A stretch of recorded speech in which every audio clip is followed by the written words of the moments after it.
This checkpoint is very similar to checkpoint 4, which is the one we did last week. The slide 3 is pretty much like what we did last week. The only difference is you have these that have 3 numbers, so make sure you go from left to right when you're adding. Slide 4. Some were confused about this last week. It means you drag each problem with its answer. For example, -4 plus 6 is 2. So you just drag the 2 up on top of it, and it's a match. So some of these are decimals and fractions. So if you get a decimal or a fraction, you can estimate to get your answer. For example, this is really close to -4, and this is really close to +4. So think about what happens when you add those. In fact, anytime you add opposites, it's going to be 0. So you will solve the rest of these. Each problem has one match. This is the slide that I think you may have a little trouble with.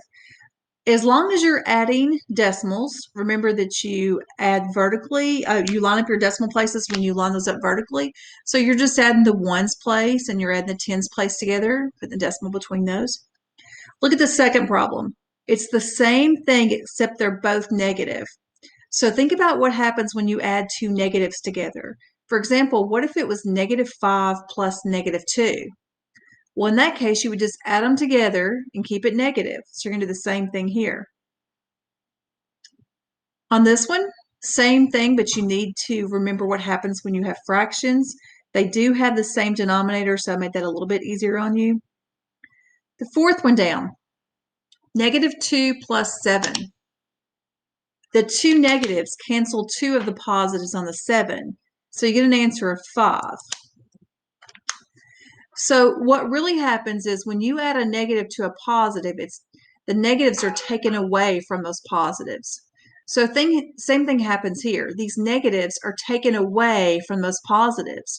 So if you have 8.5 and you're taking away 2.3 of the positives, that really means you're taking 8.5 and subtracting 2.3 to get your answer. Same thing on this one. You're taking the 8.5 positives and you're taking away 2 1/4 negatives. Remember, before you subtract, though, you have to have common denominators. You have the 1/4 for this one. Think about how many fourths 1/2 is. And then we go back to integers. Integers means no decimals, no fractions. So I thought I'd end this with a nice break for you.